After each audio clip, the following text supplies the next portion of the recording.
If you weren't here when he spoke to us that day and his group did some skits for us, you definitely missed something because they're awesome. Their message was clear, short, but really to the point. It was great. So I'm not going to waste any time here. We're going to give Bill the floor, but I just want to pray. Father, we just thank you. And I thank you, Lord, that all these people have shown up.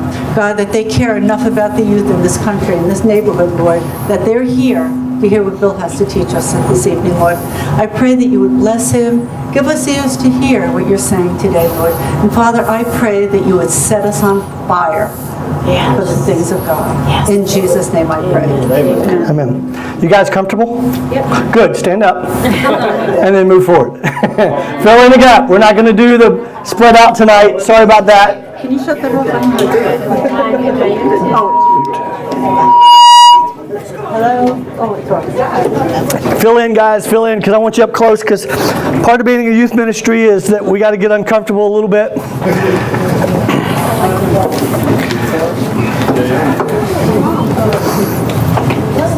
How many of you like to go out to eat? Yeah, don't we all? When I was a kid, going out to eat was a treat. We went out after Sunday after church, and I remember the first time I went out to eat to this really fancy restaurant. I ordered a steak, and my parents about dropped their, like what, and my son's kind of got that thing going on. And how many of you love going through drive-thrus? I can't stand the drive-thru, okay? I love going through the drive-thru and messing with them. Matter of fact, I like going through the drive-thru and telling them it's to go, and they can't figure that out. Try to tell them that it's to eat in, it really messes them up, okay? When I met my wife, I told them, I said, I want 2 Cokes and make that to go, and it was a Hardee's. They made me come in because they don't do special orders at the drive-thru. And so we normally don't get to do this because normally school's out on Thursday and Monday we start. Well, because one of our groups actually is, they got out of school on Friday, we had to take a week off, which is really nice.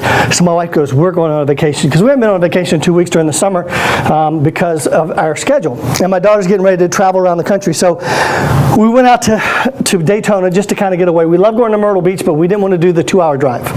The 8-hour drive, excuse me. We wanted to do the 2-hour drive. And so we get there, and what I didn't realize that at Daytona, nobody goes there during the summer. Right. It was like a ghost town.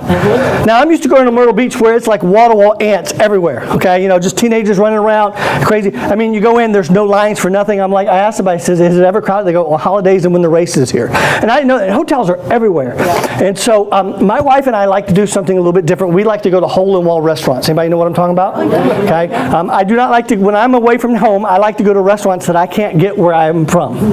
And so I stay away from the chain restaurants as all possible. And so Sunday night we drove up and we were there, and my son, he's 16, goes, what does a 16-year-old always want? When we're going to eat. Just food. He doesn't care what it is, just food. And so my wife and I were driving around, and we're just looking and said, let's just kind of look around. And we kind of know Daytona a little bit. And so we're driving down, and we're going down the strip, and we were looking for that hole-in-the-wall restaurant. We thought, okay, what's there? And we wanted something different. And so we found this little Italian restaurant. Hole-in-the-wall, just not much bigger than this room right here. I mean, just kind of that hole-in-the-wall. Get there, and the first thing that got my attention was nobody was there. Oh, that's a problem. Yeah, see, because I know this. When I go to travel, if there's pickup trucks and police officers parked there, it's a really good restaurant. Okay, you ever notice that? Pickup trucks and you want to stop. And so I said, I was hungry, my son's hungry, so we'll go in there. And my wife loves Italian and I don't. And so I looked at the menu and they had steak. I'm like, okay, so and my son and I both got steak. And it was the worst steak ever. I mean, it was gristly, it was expensive. And I was like, oh, this is terrible. And then the lady, she had to be 80 years old who waited on us. Okay? And she went over to her table. When she did, she went to pick it up. And she took the plate and she stuck it right in my face. And she goes, is everything okay? And I'm like, no. And so if you've ever been to a restaurant and you walk in and there's not very good service, what do? You don't go back. But if the food's really good and the service is really bad, you'll at least try it one more time, right? Yeah. But if you go in a restaurant and the food's not so great but the service is awesome, you'll go back. Would you agree with that, right? Okay. Now, I don't know about you, but if you've ever gone through a drive-thru, McDonald's is pretty poor with their training. They've gotten worse and worse. But if you've ever gone to a Chick-fil-A, now, a couple years ago, the owner of the Chick-fil-A locally is a friend of ours, and we were trying to start a nonprofit. He gave me a job, and my daughter was working there, and she was my boss. Because I got to work when I wanted to, told them when I could work, when I couldn't. And so my job was to walk around, talk to people at the night, and help with the teenagers. And my daughter kind of ran the store. Now my son's working in the kitchen. And we have some incredible Chick-fil-A owners. They're phenomenal what they do. But when you walk in there, they have a standard. But then Chick-fil-A has a standard. So we were on vacation, so we went to another restaurant the night before, after that, and it was okay. And then we went to the seafood restaurant, and the atmosphere was awesome. The food was okay. And then we went to Cheddar's. Because we're like, and our Cheddar's down in Brandon closed because the health department shut it down for whatever reason. And I love Cheddar's because number one, the food's good, number two, the price is good, and the service is okay. But it was probably the best meal we had. But that afternoon, my son was starving, I was hungry, so we went to the Chick-fil-A. And when we got to the Chick-fil-A, it was a line around the building. Now, if you know anything about Chick-fil-A, that means you're going to sit in line for about 10 minutes. Not 30 minutes, not an hour, because they have a system and they have a process. Now, if that's McDonald's, that's Taco Bell, or that's Hardee's, you're going to be there all day, right? And they're guaranteed they're going to mess up something. Right. But when you go through Chick-fil-A, they've got a process, because what they've learned is that they put people out there, rain or shine, and they put them out there with little tablets, and they take the order, and then they repeat it back to you. And then when you get up to pay, they repeat it back to you again. And then when you get up to window, they repeat it back to you again. So they got 3 layers. Because I'm going to give you something that's really going to make you exciting. It takes 14 teenagers to touch a Chick-fil-A sandwich before you do. From the time it leaves the truck to the time it gets to your bag, 14 teenagers, 14 pairs of hands have touched that chicken sandwich at some capacity, whether it be the box, whether it be whatever. It's a process. Now, if you've ever gone to McDonald's, there's like 3 people working there, right? You go to Chick-fil-A, there's like 14,000 people. They average about 25 people a shift. If they don't have that, they don't function. That's the way their system does. But if you go to Chick-fil-A, if you notice, the bill is a little bit higher than McDonald's. I spent $40 for chicken sandwiches the other day. Okay, twice of what I spent at McDonald's. But it was right, it's good, it's fresh, guaranteed. If you go to any Chick-fil-A in America, you're always going to find one of 2 things. Number one, you're going to find people that always know how to serve you, because if they don't last very long. Okay, they have a 4 core value. Okay, one of the values is my pleasure. One of the values is the customer's always right. If you go to any Chick-fil-A and you complain, they don't even question it, they just fix it. I don't care if you have the receipt. It's kind of like Walmart. If you ever gone to Walmart and you didn't have the receipt, what do? They at least give you a gift card. I went to a yard sale, found a fishing pole that had a tag on it, took it to Walmart, made $20. Bought it for 2, made 20. Okay, because it still had the tag on it. And Walmart goes, "Yep, it scans." Okay, and if you know anything about ISBS numbers, they scan anywhere. Okay, and so if you have a receipt, it doesn't matter. But if you have the tag and they can scan it, they'll give you your money back. And so understand that there's a quality that takes place. And Chick-fil-A, whether you like this Chick-fil-A sandwich or not, and I'll be honest with you, I've worked there for 3 years, and I don't like Chick-fil-A. Okay? Do you know how the Chick-fil-A sauce was invented? Was because if you ever go to a Chick-fil-A and watch the employees, they start mixing the sauces because you've eaten Chick-fil-A, because most Chick-fil-A's give their employees a free meal. If they work a 4-hour shift, they get a free meal. Okay? If they work less than that, they don't. But the rule is that if you get a break, you get a meal. It's a really cool thing. It's about $400 for a kid if they work there on a regular basis. It's a lot of money. And so these kids get Chick-fil-A. Well, they get tired of it. And so what they do is they start trying to figure out things. I mean, my daughter started putting honey on fries and things like that. I'm like, what? She goes, it just changes the taste. And so some guy took all the sauces and put them together, and they made the Chick-fil-A sauce. So now they have a formula for it. And so an employee actually took all the sauces. It was barbecue, it was honey mustard, Polynesian, all that, and that's how the Chick-fil-A sauce got invented. It was because one of the employees kept doing it, and they go, what is that? And they tried it, and it wasn't that bad. And so Chick-fil-A has a philosophy when you walk in the door. From the time you walk in to the time that you leave, they have a philosophy, and that's why they have repeat customers come back all the time. And if you've ever been to a Chick-fil-A, you notice that the same people come back all the time. And they just keep coming back, and the line is constantly busy. They average about $1,000 to $1,500 an hour. The average Chick-fil-A makes about $6.5 million a year. The average McDonald's makes about $2.5. Wow. And McDonald's is actually going out of business until they changed their format, because they were catering to the kids, and now they put the frappes and all this stuff, and now it's a little bit more. If you go into Chick-fil-A, they don't value anything. Everything's set price. If it's a special, it's a special anywhere in the United States. When they change something, they change everything. It's a corporately run own. The owner does not own Chick-fil-A. He puts a $5,000 investment in, cheap investment, and then he gets a profit. He gets 48% of the profit. Chick-fil-A owns everything. Chick-fil-A puts their name on the sauces. They put their names on the ketchup, the mustard, the mayonnaise, the bag, the cups, you name it, everything else. So what they do is they pay someone to put their label on, and they pay them back to give them the cups. So they actually make money for printing stuff on their stuff. And so Chick-fil-A has a great system, and I learned this behind the scenes. And so here's what happens. If you see any organization that succeeds, there is always a formula that works. Whether you like them or not, and I don't like them, New England Patriots, they are a winning machine. Okay? 3 years ago, when they won the Super Bowl, when they beat Seattle, 40 different players started for their team. Okay? 40 different, that's unheard of. Normally it's about 20, 25, maybe 30, but 40 different guys, because guys got hurt and they just kept putting them up, and they have a slogan, next man up. Okay?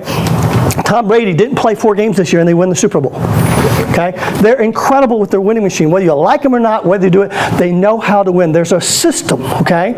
And so what happens in ministry is there's a system, and God has a system for it to work. And when people buy into it, it works. See, you could literally go start a restaurant and take the Chick-fil-A philosophy, and it would work. Because it's a system. And so they don't deviate from it. You go to any Chick-fil-A in the world, in the United States, there's like 2,500 of them. Every Chick-fil-A, my wife, my daughter, my son and I, we could literally walk into any Chick-fil-A and start working tomorrow. Because it's done the same way. Now the store may be laid out differently, but everything's done a certain way. And so the managers don't get to go, well, I like to do it this way, or, the owner says, well, I think I want to do it this way. It is a Chick-fil-A way. And in order to be a part of the Chick-fil-A family, especially in leadership, you have to do it their way or you don't last, because they have the right to come in and say, you know what, we're pulling you, we're putting somebody else in your store. Chick-fil-A owners are only allowed to own 2 stores. They cannot own any more than 2. Okay? My owner, a friend of theirs, they did an incredible thing. They just opened a new store. They had to give up a store to get this new store, which they're making 3 times the money, because one was a mall and one was that. And so, but when they walked in, what they did was they trained their kids in their store at the busiest location in the state of Florida, it's in Brandon, and they moved them and opened without any tests, without any dry runs. They just took the kids and went from here to there, and they walked in. My son got trained on one store. He walked in the next day, and he started working. They didn't even train him on the system, because it's the same. The machines are the same. Everything's the same. It's just newer. And so when Chick-fil-A changed something, they changed everything corporately. Well, in the church realm, here's what I've found. I'm now going on 40 years of ministry. And I've learned how to do things probably as much not to do than as well to do. Okay? Does it make sense? So many times we're so afraid to talk about our failures, but I can tell you I've tried it so many different ways. 18 years ago, I was at a point in my ministry where I was struggling. We were reaching kids, but we weren't reaching kids. And I just moved here. We've been here about 1.5 years, and we're in a very large church, a contemporary church, and we just finished building a building, and I got challenged by one of my friends who was actually my boss at the time. He said, you're going to have to change some things if we're going to do ministry here. I said, what do you mean? He says, you're going to have to do it differently. He goes, because it's all about numbers right now. And just, unfortunately it was, where I was at, it was a numbers game. And so I got paid to produce, okay? And not saying that's a good thing or bad thing, but that's the world I was living in. And so I took about 6 months. I didn't even tell my wife I did it. I just started fasting and praying things. Fasted a little bit this and fasted a little bit that, and just prayed. And I said, God, you got to give me something that's going to work. See, I've been trained in youth ministry, went to college to do youth ministry, and I know how to do youth ministry. But I was always getting to the point where I'd hit this point, and it would just stop. And I couldn't figure out why. And then I realized I was the problem. And so God began to just strip everything I knew and brought it down to a simplicity. And tonight, here's what I'm going to do. I'm going to take 40 years of ministry, and I'm going to put it in an hour. And then I'm going to show you how we're going to do it, okay? Now, here's what I know. It works. And the reason I know it works is because we've done it. Michelle, would you agree that it works? Okay. Michelle's been a part of this, okay? Would you agree that it works? Yeah, Colin, you're a product of it, right? Okay. So it's a product. It's not something that's unique, different. A lot of churches doing it, but here's what you have found. If you go to Acts chapter 2, 42 through 47, it tells you exactly what the church is supposed to do. Okay? We're going to have somebody. Acts chapter 2, verse 42, 47. Actually, it says 24, 24, 7. Okay? So if you want to kind of remember it that way. Actually, I started a church called 24/7 based off Acts 2:42. So that's kind of the premises, because that's the thing. Who has their Bible out? Anybody got their Bible with them? Okay. Somebody read Acts chapter 2, 42 through 47. Who's got that? You can read it. I can pull it up on my phone if I need to, but this is interactive, by the way. It means you have to participate. Okay. Acts 2, 42 through 47. There we go. Okay. Got it? Got it. Okay. All the believers devoted themselves to the apostles' teaching. All right, stop right there. All the what? Believers. So what were they? Believers. Okay, this is the beginning of the church, if you want to know what this is. Believers gathered together. Didn't say how many, but it said all the believers at this point in time. Devoted themselves to the apostles' teaching. Wait a minute, they did what? Devoted.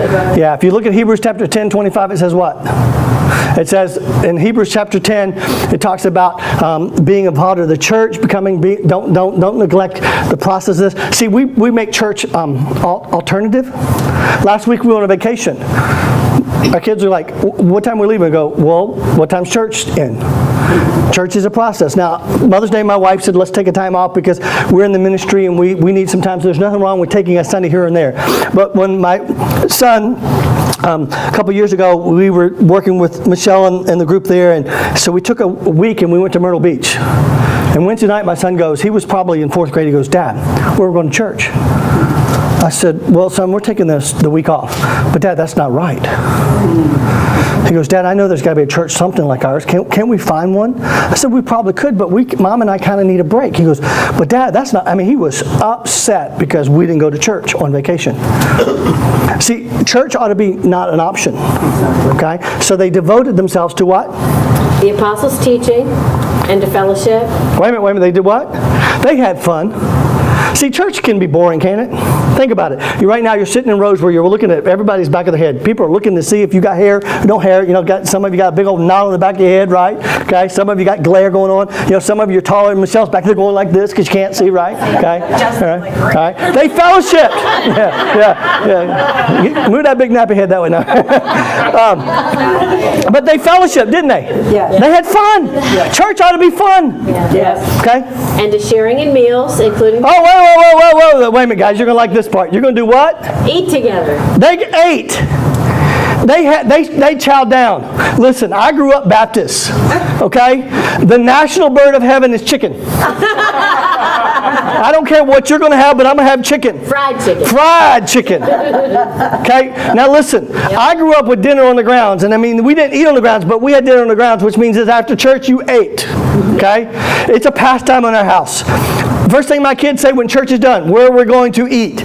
So today, Mom and I are getting ready. We have a plan because we're busy. I knew I was coming here. She's got something going. We're coming home. I'm fixing hamburgers. As long as we have a plan, my son's fine. But the first thing my daughter and my son say after church is, we're hungry. I spend more money after church than I do probably the whole week feeding them because they're so hungry. Because they get up late and what to do. So dinner on the grounds. Have you ever had a potluck? Now, I'm from the South. Potluck means this. It's good. Yeah, amen. And they make enough for everybody. Amen. And you take home stuff. Amen. Okay. All right. Best food in the world is Food. Okay. And to prayer. And they did what? They prayed. They prayed. Doesn't say what they prayed for. Just said they prayed. Who has a prayer need? Let's pray. Okay? Let's pray. A deep sense of awe came over them all, and the apostles performed many miraculous signs and wonders. And all the believers met together in one place. Wait a minute. They met where? In one place. In the house. Probably wasn't a building like this. It probably was a house. But they met somewhere. Probably was the richest person in the community come over our house because they had the biggest space. Okay? They didn't have a community center, didn't have a facility, but they met. and shared everything they had. Oh, whoa, what? They shared. I'm struggling this week. I can't pay my... So what'd they do? They took up a collection. No, tell them what they did. They shared everything they had. Yeah. And some interpretation says they sold everything. Sold their property and possessions and shared the money with those in need. So here's the thing, they had a big yard sale. They had a yard sale, yeah. Now, here's the thing, right there. Think about that. If people came in and they knew their needs are going to be met, and they got fed, and they got prayed over, and they had fun, and they got some teaching, do you think they're going to come back? Heck yeah. They worshiped together at the temple each day, met in homes for the Lord's Supper. Whoa, wait a minute. They had what? They met where? In homes. They had small groups. Listen, if you are not involved in a small group, I'm not a small group guy, I'll just tell you that. That's not my thing. It is not. I like the big group. Give me the bigger the group, the better. Give me in front of 5,000 people, I'm fine. I'm funnier with more people in the room. Okay? Small group, I will destroy them. Okay? But my wife is a one-on-one person. When we first got married, we would go to church, and she would always end up talking to some girl for hours. So I got smart. I got her a key and a separate car. Lock up. It's true. You don't want me in a small group. Get right with God. Go home. And then he'd give them to us. Yeah. And shared their meals with great joy and generosity. Yeah, they got what? They just shared. They met together. This was an ongoing thing. It wasn't like a one-time event. It was an ongoing event. And so they came together to hear the teaching, and then they separated, and then they met together, and they shared what was going on. All the while praising God and enjoying the good. Oh, wait. They did what? They Praise God. Those who like to worship, here you go. Okay? Some of you don't like to worship. I'm loving God on the inside, but I ain't loving Him on the outside. Kind of like the guy got married. Told his wife, she goes, "You never told me you loved me." She goes, "When I got married, I told you I love you. That's it." That is true. And enjoying the goodwill of all the people. They just had fun. Here again, they enjoyed the goodwill. So when somebody was successful, what did they do? They celebrated it. How many of you get mad when somebody's successful and you're not? Yeah, come on, be honest. When somebody's successful, you don't like it. You don't. Think about it. You know, somebody comes in, "I just got a raise." "Oh, I ain't got a raise in 3 years. God must not like me." You know, we have a hard time celebrating. They celebrate it. And each day the Lord added to their Oh, listen to this. And each day the Lord did what? added to their fellowship those who were being saved. Here's what He didn't do. He didn't add it first. They did all this stuff, and then He added. See, that's the principle. I don't care, and I may get offensive here, so, okay.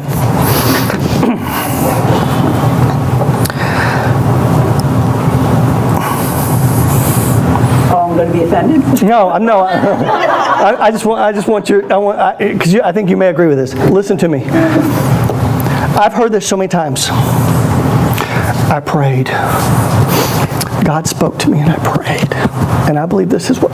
Listen. I was running a very large ministry in Brandon. My wife and I went on vacation, and one of my college leaders, she came up to me and she goes, "While you were gone, I prayed. And I prayed, and I believe this is what God wants." And so we took a vote as a college ministry, and they elected me the leader. Oh. I went, "Who you praying to, girl?" I said, number one, God didn't tell me that. Number two, God never supersedes His authority, ever. Ever. But I prayed. She is as far from God now as you can possibly get. Listen, you can pray all you want, but sometimes it ain't God's will. Amen. Because God has a system. And when you work within the system, this is going to sound unspiritual, but sometimes you don't even have to pray. You just have to do. Exactly. Because God's already told you what to do. Exactly. See, some of your feet are stuck in cement because you're waiting for God to tell you something. God's already given you what you're supposed to do as a church. If you do what that says, this church will be successful. You deviate from that. Amen. You're going to have a few people that say, "You know what? And a year from now, 2 years from now, you'll be owing more than you have." God has a plan. I've watched this in 40 years, and I promise you this is a system that works, and it's not about numbers, but it is about God's plan. And when we do it God's way, It works. So in student ministry, here's what we do. Well, listen, you can take that whole system, which I'm going to teach you here in just a minute, and I'm going to show you how that whole system works within a student ministry. Because if you do it God's way, here's what God does. God adds to the number. So here I was stuck in ministry. I personally can put 100 people in a room. I have the personality and the drive to do it. Okay? Give me a little bit of finances, I definitely can do it. I don't need your help to put 100 people in this room. But that one, God wanted something bigger than that. So I began to pray and fast and ask God to show me, and God began to take me to the scripture and show me there's a better way. And so what I did was I started releasing it and letting this process take place, and we went from 100 to hundreds to where we saw over 1,200 kids from kindergarten to high school come through. It was crazy. You couldn't get in the door on Wednesday night. I mean, we had to have 2 police officers directing traffic in, and we started with maybe 15 kids. Kids everywhere. And they were everywhere. I mean, and that was on a low night. Being fed. Yeah, and so it wasn't anything, say everybody, it's nothing I did. It's all what He did. Amen. See, God adds the number. See, you can work and work and work, and you're not going to grow. You can bust your tail. You can make this place the hottest place in the world with the music and sound and all the stuff. And that's not what's going to bring people into this building. What's going to bring people in the building is what God's doing. Last night, my wife and I went to see Mark Lowry. We paid $28 to see him. I can tell you his jokes. I can probably do his jokes as well as he can. Because I got saved under Mark Lowry, and I used to hang out at his house with his mama. His mama and daddy. So when he talks about mama, I know mama personally. She passed away from dementia. My mom's going through that. And I can get up there and I can tell his jokes because I've known him for years personally. Mark Lowry, his mama wanted to make banana Fosters, okay? And he won't tell this on stage, but so his mama needed alcohol to burn off on the bananas Foster. I can't stand bananas. Don't like alcohol, but I was like, I'll try it. She's a godly woman, and she goes, Mark, go to the liquor store and get some alcohol. And so Mark goes in, he comes out, and he's stumbling like I go, Mark, I go to Liberty University, don't do that, I'll get kicked out. He goes, oh, don't worry about it, I know everybody there, you know. And so Mark Lowry is a very dear friend of mine. Okay? But I paid $28 to hear him because I got saved in his ministry, and I wanted to be able to say I went to one of his first concerts and went to one of his last because he's retiring this year. But you don't go to Mark Lowry because he's all that. His concert is so simple. He doesn't even know how to read music. He's written one song by himself. Mary, did you know? Okay? And he'll tell you, I have a one-hit wonder. And now he's starting to write some more and do that. But you know what? He is funny as all get out. Why? Because he just tells stories about his mama. And so that changed my life. And so I can grasp that. Do you think you guys can feed people? Yes. Do you think you can love people? Do you think you can have small groups? Do you think that somebody can teach the Word of God? Do you think that if you did all those things right there, what would God promise? What does His Word say He will do? Add to our fellowship the number who are being saved. All right. Before we dive into this, I'm going to give you one more illustration, okay? I'm going to use you, okay? Okay. You told me when we first started talking that God told you that reach the kids, right? Yes. Okay.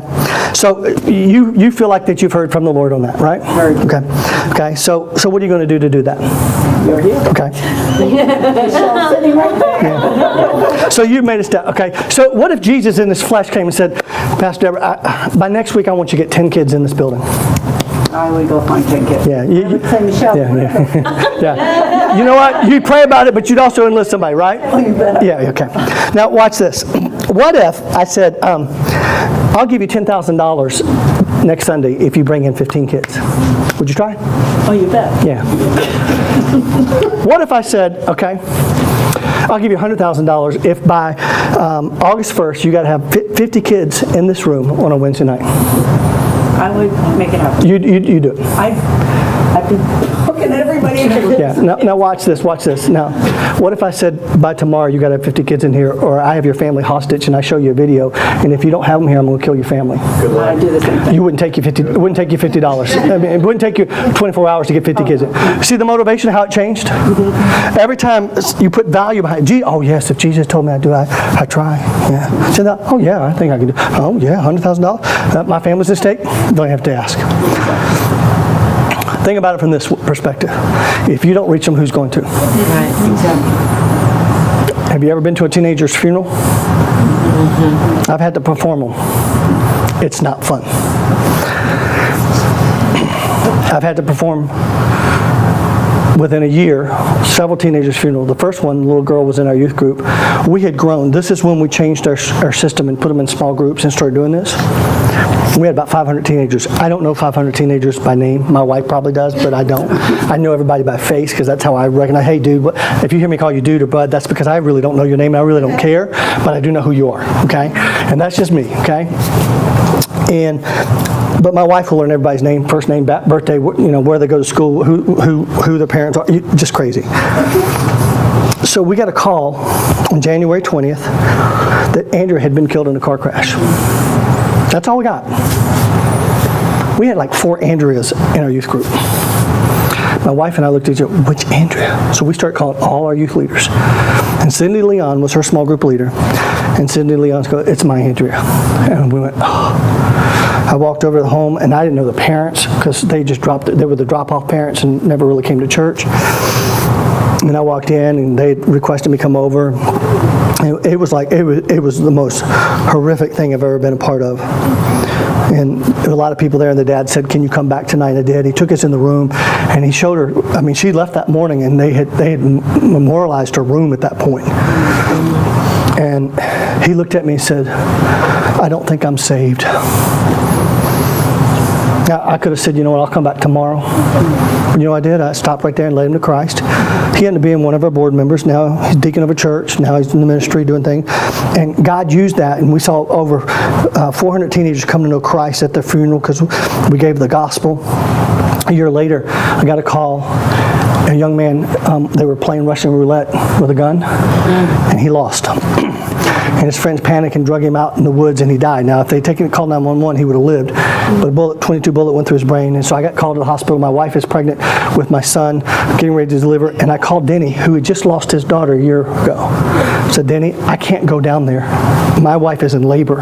Because I got it. Now, I preached the funeral, but he had to give me all the information. Here he is, a year later after his daughter, ministering to someone. Why? Because he just did what I did to him. So tonight I'm going to try to teach you what to do, and if you'll reproduce it, here's what will happen. God will use you. You ready to dive in? Yes. Okay. Every youth ministry, whether large or small, must have a biblical philosophy. Methods and programs may vary from group to group, but you must have a biblical philosophy. When your philosophy is right, your programs and your methods will work. The philosophy is Acts 2:42-47. That's the biblical philosophy. Doesn't matter what kind of programs you have, doesn't matter what you do. If that philosophy is not in place, your church will not grow. Your church, your youth ministry, none of it. You go to any church that's growing, their programs may be different, but their philosophy all matches up. Here's what you need to understand. Either God is blessing or Satan's blessing. But Satan does bless churches, you know that, right? Yeah. Okay, he does. God's the deliverer of truth, Satan's the deliverer of what? Lies. Okay? Definition of biblical philosophy: develop a culturally acceptable vehicle through which every adolescent or adult, student, person will hear the gospel and have the opportunity to spiritually mature. Doug Rayland, my youth pastor, gave me that. That has radically changed my life because the culture has changed. Here's what you need to understand. Today's culture is totally different than it was 10 years ago. Actually, it's different than it was a year and a half ago. Culture is changing about every year and a half. When you guys are in a youth group, totally different than it is now. You go on any high school campus, middle school campus, it is not like it used to be. Teachers are cussing the kids out. Parents are cussing the teachers out. Administration's going, please don't get sued. It's a totally different environment, okay? So in a church, we've got to understand the culture, okay? My son looked at my wife and said, can we wear hats this summer? Because he likes to wear hats. I don't know why, he's in a hat phase. And my daughter goes, Mom, you know hats are in right now. So we're looking up to get hats. My wife and I are like, oh, you shouldn't be wearing it. I'm like, honey, it's just a hat. You know, it's just, we were raised old school. You took your hat off when you went inside, But today, it's a different thing, right? Some of you would be offended if a teenager walked with a hat in, okay? Some of you guys got hats on. It's cool, okay? It's a cultural thing. And so it's not right or wrong. It's just a cultural thing, okay? Some of you wear flip-flops, some of you don't. If you live in Florida and you don't wear flip-flops, you're stupid, okay? I didn't wear flip-flops tonight because I thought I better not wear them because I love wearing flip-flops, okay? Because my feet hurt and I like to do that. And so, but it's a cultural thing. How many of you see people dressed up in suits? If you do, you're probably going to a funeral or to the bank. And even now the bank doesn't do that unless it's the manager. And so it's a culture thing. So the culture has to match what's going on up here. Wesley Chapel is totally different than maybe somewhere else. I go to 27 different high schools. I'm in about 20 of them. Our program's in 27. And I can tell you every school is different and they're 2 or 3 miles apart. The culture is different. Some are biracial, some are not, some are upper, some are lower. It doesn't matter. I mean, within 2-mile radius, I live within 5 schools within a 3 to 5 mile radius of my house, and every school is different. So when I go in, my message stays the same, but how I present it may not. Okay? Matthew 28, 19 and 20 is the Great Commission. What does it say? Go into what? All the world and do what? No, it says make disciples. That's right. Never says preach the gospel. It says make disciples. But if you don't preach the gospel, you can't make disciples. So when you go, your job is to go. So listen, if the church doesn't get this, people are not going to come because you open the door. Right. 40 years ago they did. Because it was part of our social culture, right? Everybody belonged to church. Now, if you go out to Texas, everybody goes to church somewhere. They belong to a church somewhere. Here, not so much. Why? Because we live 45 minutes to every entertainment thing that you can imagine. An hour and a half if you want to drive a little bit further. But we got the beach. The only thing we don't have is the mountains, right? 7 hours away, you're in Georgia, you got the mountains. So the weekend. And so culturally, we got to understand that. You're lucky to get people to come every other week. If you got teenagers, you're lucky to get them to come every other weekend. Why? Because they're in a divorced family. And so this weekend they're with that family, that weekend they're that family. And so understand that. That's why I'm going to talk about the night, but that's one of the reasons why I choose Wednesday night is because on the weekends they're split by families. And you get them maybe once a month. Michelle will tell you this. Where's your girl? Oh, they're with dad this weekend. Oh, they're with mom this weekend. Oh, they got a ball game. And so there's always something going on. My wife and I have some dear friends, and they've got something going on every weekend. Their kids are never in church. And we're like, get them in church. Okay? Sunday church for teenagers is probably not a great place for them to connect.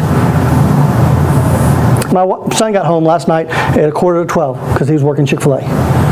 But mom and dad said, get your butt up. We chose to go to a later service today because my daughter got home, she was babysitting, but we don't give them an option. Now they came home and crashed and took a nap, but it's not an option. But most parents will give their kids an option. Okay? What is the aim of the Great Commission? Number 1, to baptize the believer. Okay? They have to be a believer to be baptized. If you don't believe that, go to the Word of God. I didn't say it, God said it. Well, I got baptized when I was a kid. Great. Did you come to know Christ before you were baptized? If you're not, listen, I was 20 years old, I was 25 years of age, getting shipped off to go play football for the Dallas Cowboys, and I sent a message, and I was totally convicted because the pastor said, have you been biblically baptized? Well, I got baptized when I was 12, but I got saved when I was 16. So I called up my preacher friend and I said, listen, I'm flying out tomorrow. He goes, meet me at the pool. So we went to a pool, and he and his sister baptized me in a pool. Nobody else was there. Man, I biblically baptized. Are you biblically baptized? If you're not, you need to be. Okay? So the believer, okay, that's the first thing. Second thing is to make disciples. Personally, one-on-one discipleship. Discipleship is a process. Salvation is a moment. Yes. You can't become a disciple without being a believer. So the first thing is that we do share the gospel so people become the believer, but that's where it begins. It's not where it ends. Most of the time we go, oh, they've been saved and they're baptized. I'll be honest with you, I struggle with churches that count baptisms. That count them? Yeah. We had 200 baptisms last year. Oh. Well, how many did you have saved? Well, Michelle and I can tell you that in a 3.5 year period, we had 1,400 kids saved in our youth ministry because we counted them. Every one of them. Out of them, probably 1,000 of them got baptized. Baptism doesn't get you to heaven. Salvation does. Absolutely. So baptizing, listen, if I thought baptizing worked, I'd put a hose out in the parking lot, and when you came in, I would have hosed you down tonight. Woo, baby! Oh, I got everybody saved. Woo-hoo! There was a church in actually Charlotte, North Carolina that did that. They brought the fire trucks in and hosed everybody down. I'm like, okay. All right? To make disciples. Number 3, teach all nations, teaching them the believer to obey Scripture. So it's a process. So we disciple. That's why small groups are so important. That's why it's important that we get them saved and then we connect them to the Word of God and we move them through a process. If you're not individually growing, you're starving. If you're not individually growing, you're starving, okay? I have this on my website, and I'm going to give you a code tonight that you can download all this, and it has all the notes with the points highlighted, okay? I've been working on this, and I've got some things going on with my editor, and so I've got a book that's got to be done by tomorrow, and so they're editing it right now, so I put it on hold on this project. So I got it up on the website, so I'll give you a code here in a little bit. And my copier at the office broke down this week, of all times to break down, and so we couldn't print off anything, so I put it up so you guys can do it. The role of the pastor is to equip, okay? That's your job, to equip. It's not to do. If she's doing, she's not doing her job. That's where I made the mistake. I was doing everything. Like I said, I don't need you to reach 100 people. Matter of fact, get out of my way. I got this. I can do it without you. But that's about all I can do. But see, that's not my role. My role is a pastor. And now, and I look at this, I'm now equipping pastors to equip. My role's changed. I'm no longer doing student ministry. I am, because my wife and I run a nonprofit, and I'll be with kids all summer. So I still do it, but in a different role. But my job now is becoming where I'm equipping people. Okay, I'm getting old. Okay, I have an AARP card now. Don't know how to use it, but I have one. I know it's linked to my Walgreens account. That means I can get medicine for cheaper. Okay, but the pastor's job is to equip so that they can do the work of the ministry. So many pastors do the work. Listen, most small churches, they hire the pastors to do what? Preach, pray, and visit. Do the funerals, do the weddings, do everything else. So we can show up and we can run the church, right? Well, that's not biblical. What's biblical is the pastor is to equip you so you can do the work. But most of you complain about everything that you don't like because somebody's not doing the job. Well, Michelle will tell you this. I'm going to pick on you a lot tonight. Michelle will tell you this. Do not make a suggestion to me because you're now in charge. I think we'll do great. I use that now. Yeah. She came to you. I think what I do, I said, Michelle, great. Put a group together and go do it. You know what? If it's of God, it'll work. If it's not, it'll die down next week. When I was doing this, I had 7 boys. I inherited this youth group without a leader. This church, it was growing, and when I moved here 20 years ago, it was a contemporary church that it started in a school, and then they just hired a new pastor. And so these 7 boys, just at graduate high school, they decided to start their own youth ministry, and they called it 7 because it's a biblical number, right? And they go, we're going to go around and train people how to do youth ministry. I'm 20 years in, and they're going to tell me, I'm like, oh. And I got really mad. And I got to the point where I didn't want them around my kids, didn't want them around me. And my wife goes, let it be. I go, why? She goes, because if it's a God, it might be a good thing. But if it's not, it'll die. And so they planned this thing, and I had to surrender, and they had this big event, and nobody showed up. And they did another event, and no one showed up. Now they're 0. So they're not 7 anymore. They're not 7 anymore. They're 0. And guess what? None of them that I know of are serving in the youth ministry. It's a great concept, but it wasn't biblically sound, and it went against God's authority. See, when it goes against God's authority, back off. God will take care of it. God will take care of it. Why did God give the youth pastor to the church? To mature and equip the saints to do the work of the ministry. Ephesians chapter 4 says there's some, they're supposed to do this, some are supposed to do that. And so it's our job to figure out who you are. Michelle's a way better small group leader than I am. She'll jump in the car and go, you need to be here at 8:30 next week. We're done at 8:30, not 8:31. She did do that. Because I told her, she goes, the parents not coming. I said, Michelle, you can't leave until your group's going. She goes, I got it. didn't have to worry about kids going home because I released and I trained my leaders that you can't leave until you get. So you know what the leaders doing? Our parents, we're at Dairy Queen. You can come pick up your kids there. We got out at 8:31. Why? Because I wanted to go home. I'd been there since 8 o'clock that morning. I was ready to go home. And like I said, I am not a small group person, and I'm done. I've preached. Kids have gotten saved. I've done my job. I've equipped the people, and I'm ready to go home and turn on the TV and watch Survivor because it comes on Wednesday nights and eat. And and I'm hungry. And so 9:30, 10:30, I'm still standing there. I finally said, leaders, look, get them home. So I equipped her. And then I said, she goes, well, what do I do? I said, I will equip you with what you need to do. And so turn them loose. If you're not turning your people loose, you're stagnating your growth. When followers of Christ are spiritually mature, they will begin to reproduce. How do you know that you're spiritually mature? Because you start reproducing. If you're not reproducing, it's because you're not spiritually mature. Oh, I love God. You can love God. Listen, I love cats. I love dogs. Well, I don't love cats. I love dogs. Okay? It doesn't make me a vet. Doesn't make me an expert. I just love dogs. Oh, I love is great. But if you're not doing the work, and you're not maturing, and you're not developing yourself, you're not going to grow. I had a guy want to be my intern. He wanted to be a youth pastor. And man, he came and said, Bill, I want to do what you do. I said, go clean the toilets. He goes, what? I said, go clean the toilets. Okay. What do you need? And go blow up those balloons. What? I said, now go sweep that right there. What? No. But I want to do what you do. I said, if you weren't here, this is what I'd be doing. See, he wanted to speak into it. I said, no, that comes with maturity and growth. But if you really want to do what I'm doing, you got to be trained. And so he's the smartest guy I ever met. Man, took his real estate license without studying, passed it because he watched a video. Okay, smart.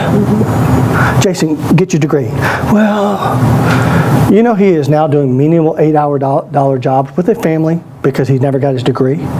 Because he was too lazy or too whatever to go get a degree. And he had 2 years in. I said, do it online, do something, just get a degree. He's not hireable. He's a really good support guy, and there's nothing wrong with that, but it's so far beyond him because he wouldn't get equipped. See, being equipped is training. See, if I wanted to learn how to do real estate, I'm going to go talk to Michelle. Okay? If somebody says, well, Bill, how do you do that? Listen, I wanted to write a book. I got 5 of them now. You know what? I got around people who knew how to write a book. I don't know how to write a book. I have a learning disability. I can't spell. I don't even know what a period and constant. So you know what I did?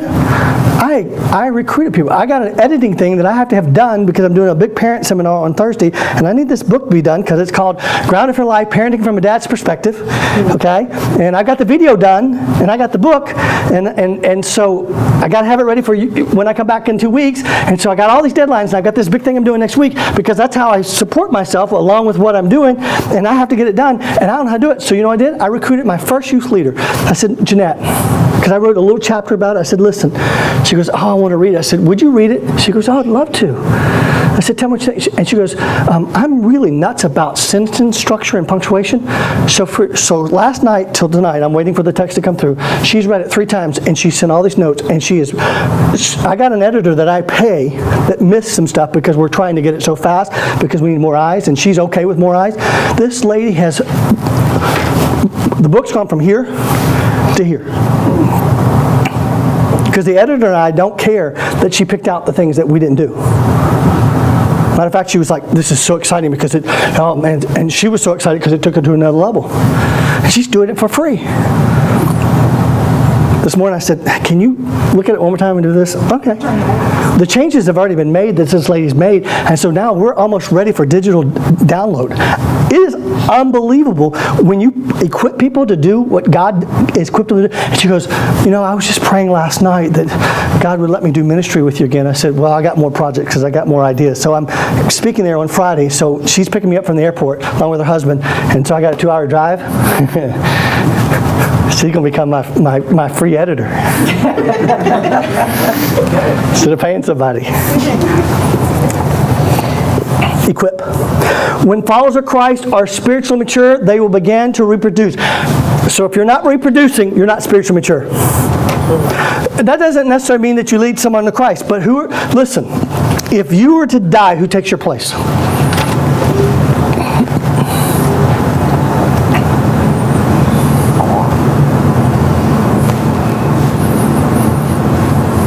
New England Patriots, next man up. Yeah. You know what? We'll catch you next year. Next person up. They put Velcro on the back of their jerseys because they rip them off so fast. Everybody, you watch the New England Patriots. Tom Brady will win the Super Bowl again this year because this is last year, and next year they'll win it again or the year after with someone else that you don't even know who their name is. Why? Because they have a system that works. Dallas Cowboys won 20 years in a row. Unbelievable record. Why? Because they had a system. I mean, you take that system out, you don't win. You might win for a little bit, but you win long term. And the goal here is for life, and so equipping, okay? All right, here we go. The goal and a goal of ministry in 4 words: produce spiritual maturity. That's the goal. Spiritual maturity. A teenager's spiritual maturity is a lot different than an adult's. A child's spiritual maturity is a lot different. And remember, see, here's what we do with teenagers. We want them to be up here. And I'll get this in a minute, but if they come and they just bring a Bible or look it up on their phone and they have a quiet time, that may be spiritual maturity for that teenager. Listen, I got saved when I was 16 from a radical lifestyle. When I was 17, I still looked like a radical teenager that was saved. And I went to a youth group cussing, using the Lord's name in vain, and I had a college student go, I think you might not want to do that. So I changed it from damn to damn it. She goes, I think you might want to change it completely. Had she not done that, I would have kept doing that for years. Because I didn't know any difference. Because I was raised in a family that cussed. It was a part of our vocabulary. I have 2 languages that I speak. Actually 3, because the third one is frickin' frickin' suck spit upon spit. That's the Christian version of cussing. Don't tell me you don't cuss, because everybody does. But I was raised to cuss. So when I hear someone cuss, I cringe, but if a kid came up and said, hey, I got a problem, I'm compassionate about it. I had a kid come to camp and say, Bill, I smoke. I'm addicted. I go, well, I was too when I was a teenager. Here's the deal. Don't smoke in front of anybody, and if you have addiction, you come to me. I'll take you out back and let you smoke, and I'll give you the whole pack so you'll stop, because that's what got me, okay? I'll make you puke until you do it. But that doesn't mean that he doesn't love God because he has an addiction. It doesn't mean that because someone is not as mature as you, that they're not mature. And so understand that teenagers are not going to come in and sit and be quiet and be still. They're going to get up and go to the bathroom 10 different times. Why? Because they have a small bladder. Teenagers and senior adults have something in common. They both need Depends. The student ministry will only become as spiritually mature as the leaders. So listen, if you're leading a small group, you're it. You're not in the quiet time, you're not doing that, they're going to follow your lead every single time. My wife is the best small group leader. Why? Because she models it. She doesn't teach it, she models it. And she agonizes. A good small group leader doesn't always have it all together, but they're growing and maturing, and that's that. And so, in leadership, when the pastor or whoever is putting people in that organization, that group or whatever, is only going to be a spiritual mature. Have you ever been around negative people? Oh, yes. What happens to you? You ever been around people make you laugh? What's going to happen? I guarantee you, within 30 seconds, I can make you laugh. I do it for a living. Okay? This is not a funny situation, but I can make you laugh. Okay? If you don't agree with me, just look to the person right and look to the person left, and you'll probably laugh because they're just as funny as you are, you know. And so I can say something, do something. I got that, okay? But have you ever been around someone who says, I'm going to make you laugh, and they don't make you laugh, and you go, that wasn't funny. Yeah. See, part of me growing up was I had to compensate for what I was because I had this learning disability, and so I began to learn how to entertain people, and God began to use that because I was a quiet, shy, dysfunctional kid. But you don't have my story. See, Jason couldn't be me, but he could be him. Quit trying to be somebody you're not. I can't sing, so I'm not going to sing. But I do know how to work with students. I do know how to work with ministry. And one of the things you have to understand is that my job is to equip you so you can be stronger and more growing, because then that way the students, children that you're around, adults who come in will become at a higher level.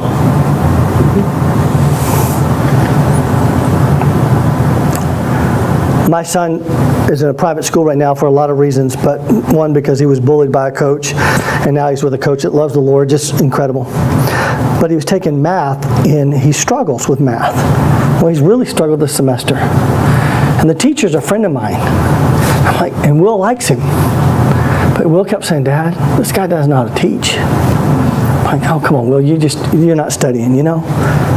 Well, I go to a spring football game, and come to find out they're moving him from math to Bible, and I meet the new math teacher that was teaching Bible. He goes, yeah, I have a master's degree in math, and so they're going to move me because Mr. Bingham, he's a good guy, he just doesn't know how to teach. I'm like, huh? He goes, yeah, the whole school's struggling. So I'm sitting there thinking my son's struggling because he's not putting the effort. Well, the problem is it's not my son, it's the teacher. Then Mr. Day, who teaches Bible and world history, Will has like 200% in that class because he loves Mr. Day. Well, guess what? He's the favorite teacher of every kid at that school. He's young, he's hip, he's cool.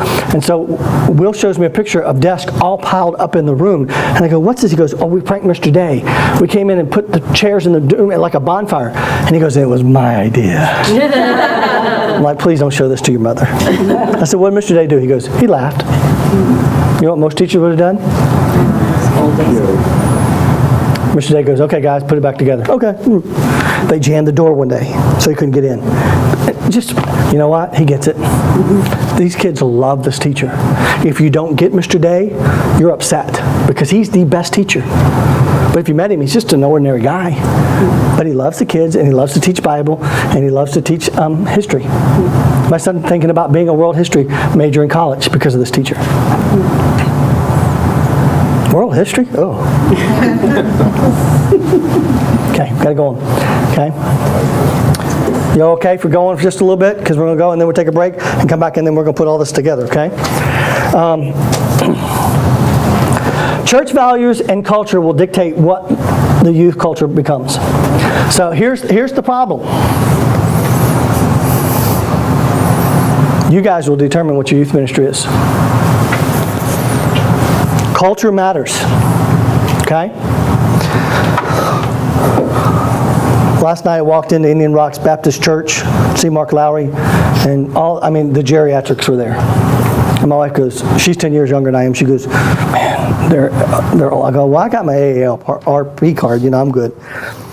But and then Mark got up there, and he's now 59, he's a couple years older than I am, and I go, but you know what, he's making a heck of a lot of money. She goes, why? I go, because he knows his crowd. So he sang with the Gaithers. And guess what the Gaithers attract? Older people. He started out in youth ministry, but he just moved to old people. And he makes fun of them. He goes, you know, he's like, go buy my stuff. Because he knows, you know what? They have the money to buy the stuff, right? His job is not to perform. His job is to make money. He just happens to perform to do that. What do you do for a living? Okay, are you good at it? Because if you are, you make good money. If you're not, you don't. Well, what's the culture? When people come in, what's the temperature? Are people welcome and loved, or are you a tight little community? When my son went to this private school, I'll be honest with you, I had a stereotype of it. Very fundamental, strict, a little weird. That was my impression. And so when he said, I think I want to go to Sefner, I'm like, really? That's expensive, very expensive. And so when we went to look, I was like, it was nothing like I thought. Everywhere you turn around, there's athletes, girls, guys. Their sports programs off the chain, their facilities off the chain, Nike uniforms, everything a teenager wants. The facilities are better than any public school, and of course it's a private school, so they should have as much, if not better. But the environment is totally different. It's so relaxed. The spiritual environment's there, but it's not crammed down their throats. And these kids love going to school because here's what the principal says. It doesn't matter if mom and dad want you to go here. Do you want to come here? Because you have to interview to get into the school. And he goes, if you don't want to be here, you're not going to make it. He goes, I'm not going to waste mom and dad's money.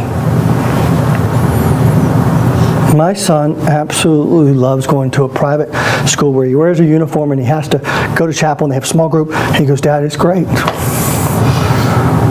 Why? Because the temperature is for them. And when they go there, I mean, it's nothing like, and I speak in some private schools, I'll be honest with you, I do not like speaking in private Christian schools. I'd rather speak to the most ungodly high school there is compared to that. Because they're nerdy, they're snotty, they're rude, they're obnoxious. You go to the school, it's nothing like it. And they're the largest Christian school in the area.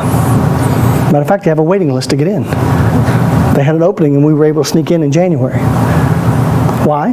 Because the culture. And so the culture and the temperature of this church will determine what your youth ministry does. Why? Because hopefully they'll bring parents. See, a child can go to church and a youth group be awesome, and the parents go and have a really bad experience in the church. And they walk out and the dad goes, we're not coming back. And the kid goes, but I like it. Guess what you'll do next week? The whole family's coming back. Mom and dad have a great experience and the kids don't. They're finding a new church. That's why the student ministry has got to be a little bit different than what's going on Sunday morning. Because it's got to reach their culture. Tomorrow morning when 35 teenagers come in, I'm totally different than I'm here. What I say to them, you'd probably be shocked. Would you agree with that, Michelle? Because I don't talk to them like I do adults. I'll say words that probably will offend you. I'm as sarcastic as you can get. Why? Because they love it. But I'm about as real as you're going to get too. But I understand that this generation, the culture is changing. And so understand the values and culture that you present have got to flow down into the youth group and allow them to be their group. You're still biblically, you got the biblical challenge up here, so that's the standard. But culturally, what are you going to allow to happen? Can they wear shorts? Do they wear shorts on a daily basis? Some churches go, they can't wear shorts. As long as they're modest, I don't care. Now, ladies, you model modesty, it's real easy for the girls to fall in line. You don't model modesty, it's real easy for them not to fall in line. The biggest struggle I have is not the kids, it's the parents. We have a dress code for our students. And tomorrow, we're making a spoof on it. My son is dressing up like a girl and wearing tight hoochie mama pants with tights on because he's really built. And he's going to walk in and say, okay, this is girls, this is not what you're supposed to wear. And they'll laugh, but they'll get the point. We're going to make fun of what they wear. Just not allowed to do it. Okay? And so we'll have a day or two where we'll have to say, and I'm pretty strict on it, and I'll go, no, you can't present today. But it's very quickly, it gets resolved. But it's a cultural thing that we have, and we expect everybody to do that. Make sense? We don't let one do it and the other don't. So what is the culture and what is the values? And that really stems from the top down. So many times we begin to build programs to meet the needs of the teens before we see whether it will fit the culture of the church. Now this is kind of where a lot of people, we're going to do this, but it doesn't match the church. And I will tell you this is a good and a positive, but also a negative and a stretch that you have to work on. The church will determine what goes on in the youth ministry, good or bad, but it also can keep it from growing.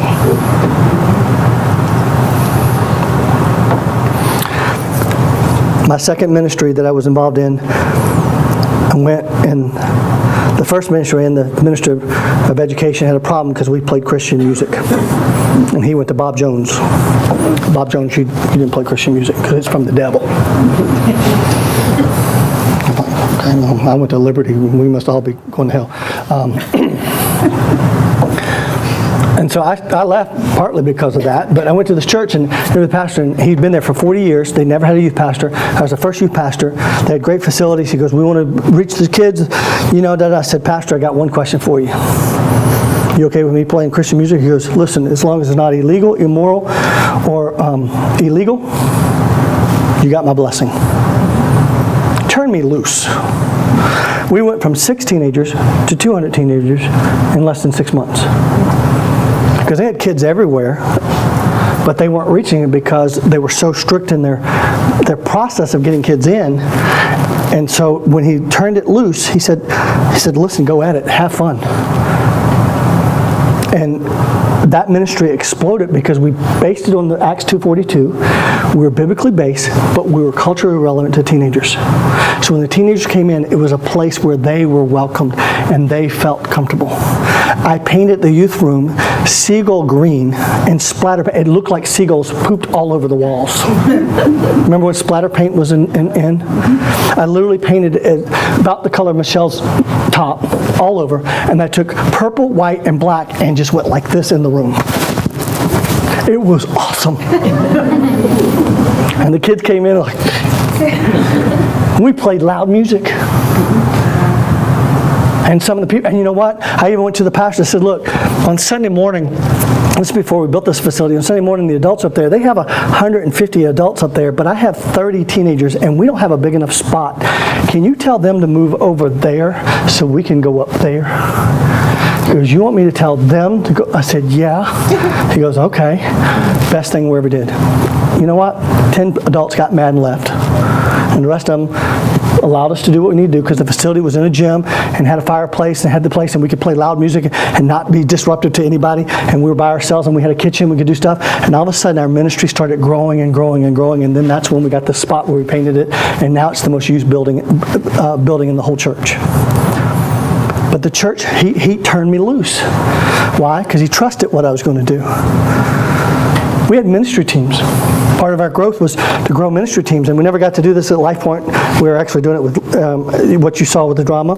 But we had a gymnastic team where we had kids flipping up in the air on mats and doing gymnastics and doing all this crazy. We had a slam dunk team where they jumped off a trampoline and did all these crazy stunts. We had a karate team where we had a sword where they would cut people, look like they did, and they didn't. Crazy stuff. And he says, have at it. But we built a culturally relevant ministry. Today, it looks different than it did 20 years ago. Okay? All right. Programs are outgrowth of the philosophy. So the philosophy is the key, and then it builds from there. If you build your programs and then put your philosophy, it won't work. It has to be the philosophy first. If you go to any high school in America, Colin, tell me what happens every morning at a high school. If you're early, what do you do? Sit there. Where? In the lunchroom. And do what? Sit there. With who? Your friends, right? Yeah. At lunch, do you have a table? Yeah. They have a table. Now this year you're a senior, you get to pick which table. And you will mess with freshmen, you go, sorry, but this is my table. And it's not. But it's they claim it. And you have, are you worried about what lunch you have this year? Not really. Yeah, why? Because you're a senior, right?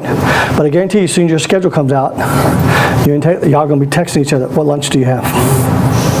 Oh, you got fifth, I got sixth. Oh, snap, can I change this class? Because I want to get sixth. You'll try to change your classes to get lunch together.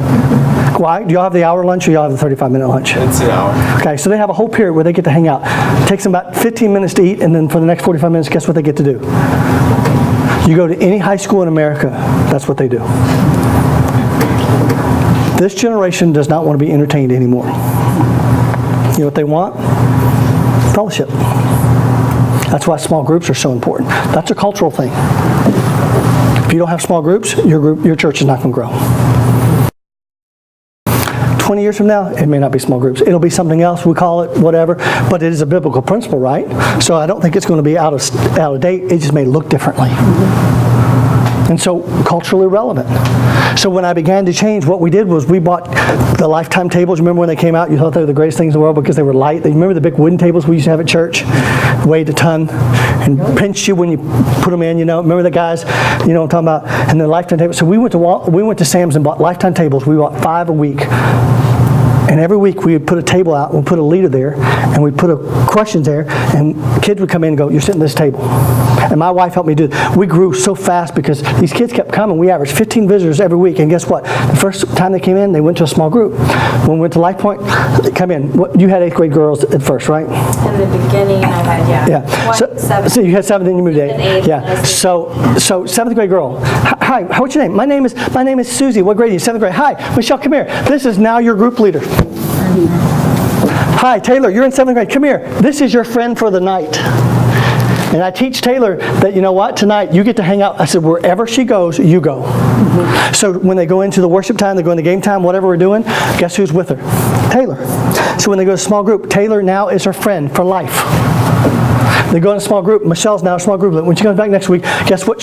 She's not going to a different group. Where's she going? She's going with Michelle. Now Michelle has the list. Guess what Michelle's job is to do? To call that girl, say, hey, I'm so glad you came. I'll look forward to you coming. And so here's what happens. I'm the pastor. I'm the cool guy, right? I get up and be cool and I get to do all this. Kids go, hi, Bill. Hi, Michelle. Pastor Bill, where's Michelle? Well, she had to work. She's not going to be here? No, but Deborah's going to be your small group. Oh, okay. Yeah, I do that. But then next week, Deborah, Michelle. Hi. And then they like you both. Yeah. So here's what happens. Culturally, you need to have 2 small group leaders. A leader and a co-leader. But I don't know if I can do it. Can you read? Can you breathe? You qualify. If you can breathe and you can read, you qualify. And if you don't have bad breath, you're really going, And if you can smile, that's a bonus. We would do that, and I'd put a leader, I want to volunteer. Come here. You're going with Michelle. Why? Because Michelle's going to grow this group to about 12, and about 13, we're going to say, Michelle, but I love these kids. Michelle, split them. Why? Because if you don't, we're going to stagnate. So we did it around tables at first, and then we just started doing it wherever.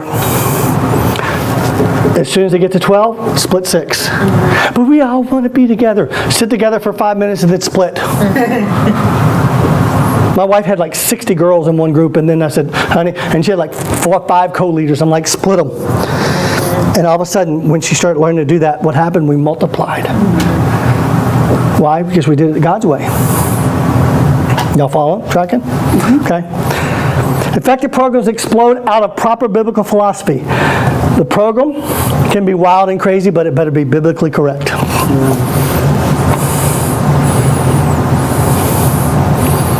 Inflatables are biblical.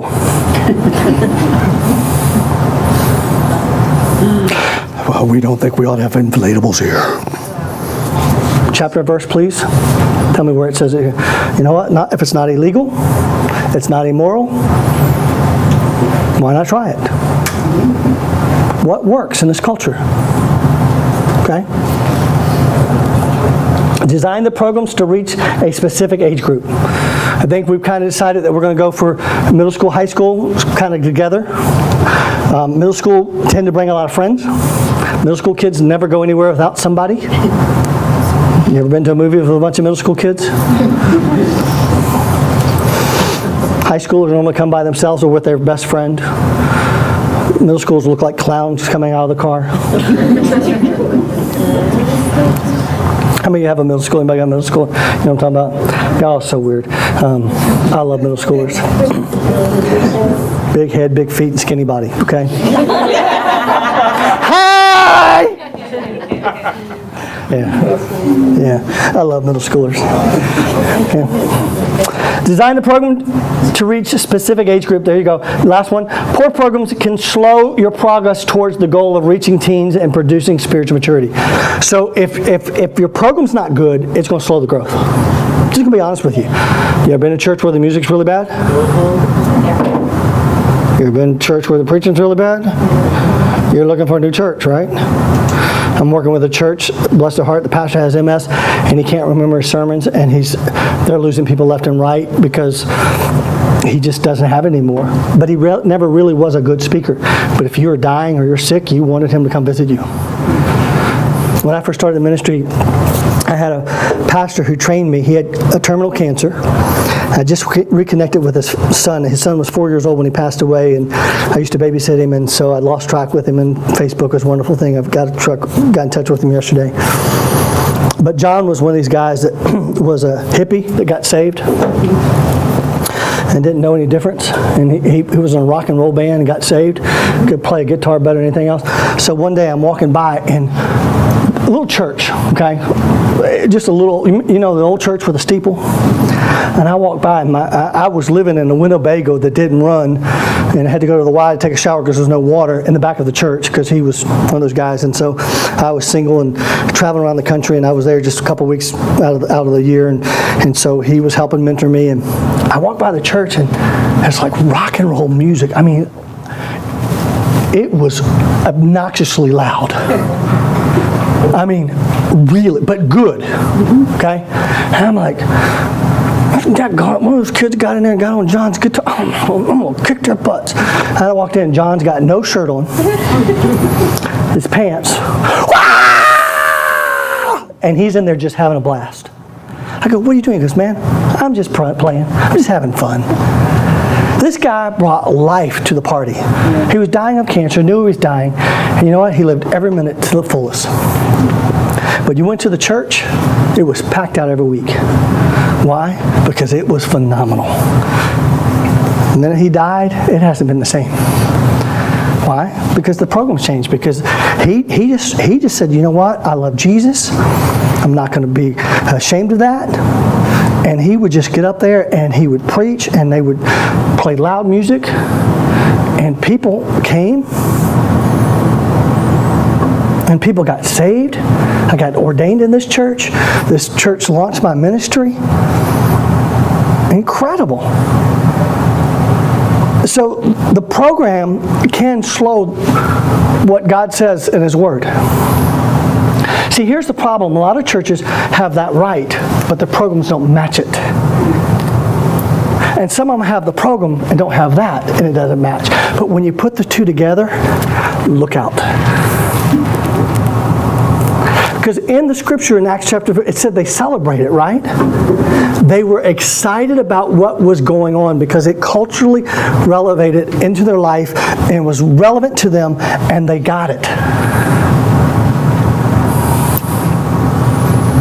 Redeeming the time. What's going on right now? Celebrate that. Because when you do and understand that, that's when the ministry is going to launch and kick off.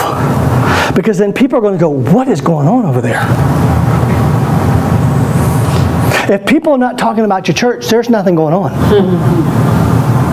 Just being honest with you. See, it all can be great. See, when I came out of the restaurant and the service was bad and the food was bad, I ain't going back. Matter of fact, I wanted to do more than what I did complain, because it was bad.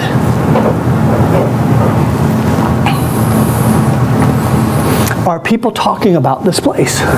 When your kids come, are they going, See, I understand this about students. The most popular don't always bring the most people. The most influential bring the most people. And the most influential person may not be the most popular person. Let me give you one more thing, and then we're going to take a break and then come back and we're going to put it together, okay? You okay? All right. I could do this all night, so this is my thing. I love it. So let me give you the 5-level youth plan, okay? This radically changed my life, because when you understand the levels and you understand where you are, you understand what's going on in your programs. Because here's what we do. We come in with the programs, and we want kids what? We want them reading their Bible. We want them praying. We want them being all spiritual. Listen. That may be a program you have, but that may be only 4 or 5 kids. But if you want the youth ministry, number 1, level 1 has to be relationship building. You have to be building relationship with students. You have to be building relationships with adults. If you want church to go, build relationships. Michelle can tell you, I'm relentless in this. Hi, Michelle. You going to camp? I know. How about I got Michelle? You could go to camp and leave it there, but I will hound her until she either tells me no or till she goes. And most likely I'm going to win. My little daughter was 3, and she's walking with me, and I start promoting camp in January for July. Because it's amazing how parents don't, can't, no.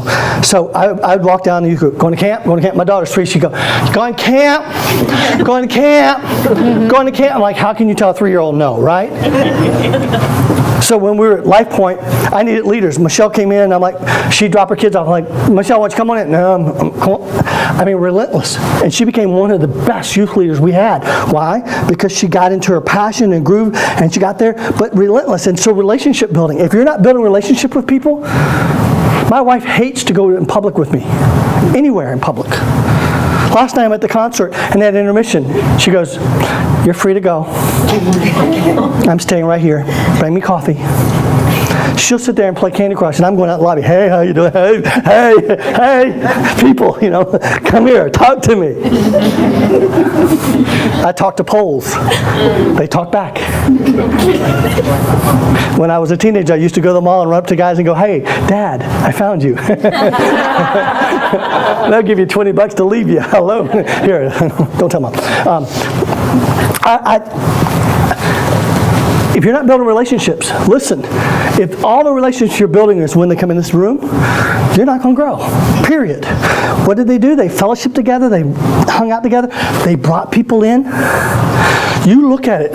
Jesus was always around a crowd unless he was praying or getting away to kind of feed himself back up so he could go do it again.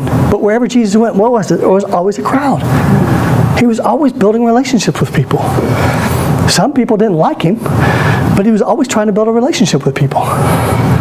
Even on the cross, he looks at the soldier and says, "I forgive you." The man next to him, "You're forgiven." Building relationships. If you're not building relationships, you don't have to be an evangelist. You just have to be a relationship builder. So I taught kids this.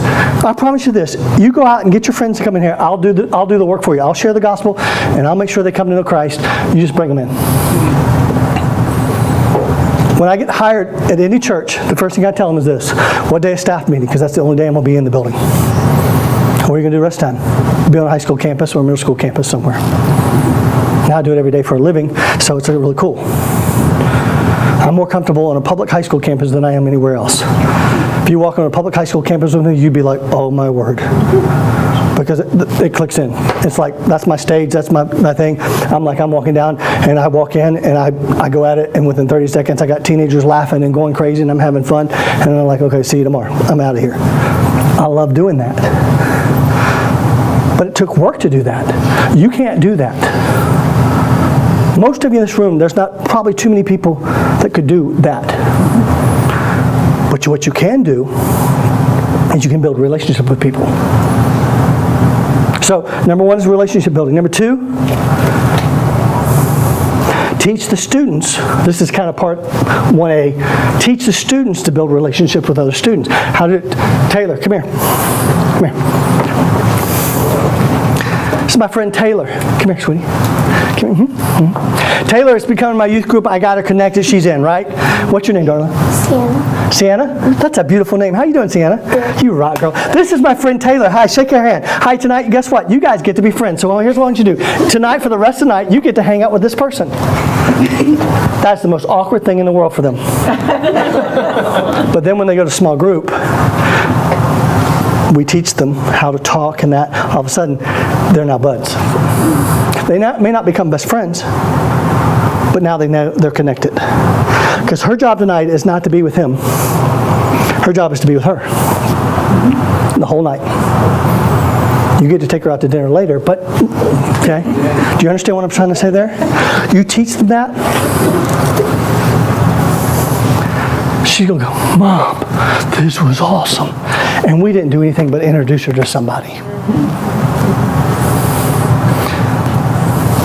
Number two, evangelistic. Your program, ministry has to be evangelistic. So not only am I going to teach them to be relationship, tonight I'm going to share the gospel.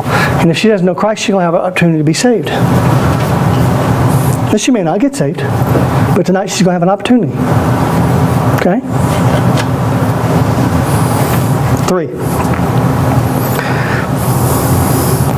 Well, let me kind of give you a sub point off of that.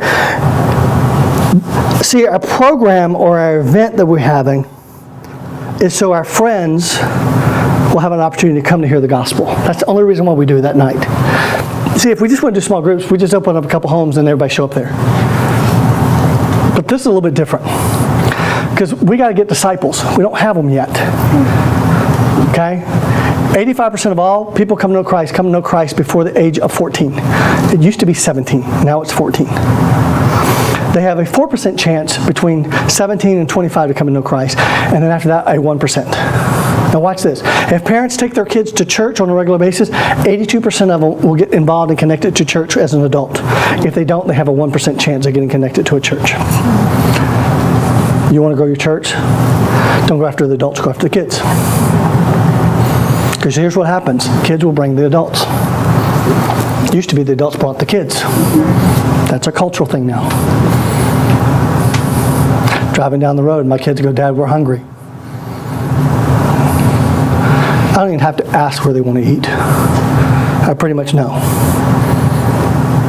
My daughter goes, I don't care, just eat food. My wife and I don't like the choices they have, but guess what? 9 times out of 10, when they're hungry, we go where they want to go. How many of you have ever gone to a dance recital and had to pay for the dresses? And they practice all year long for them to be on the stage for 10 minutes to go. And you paid $500 for those dresses that you only wear once, right? How many of you have ever gone to a play and it was really bad, but the kids were in it? Oh yeah, it's awesome. Go to a girls' basketball game. That's the sport from hell. It's 4-5 at halftime. It's horrible.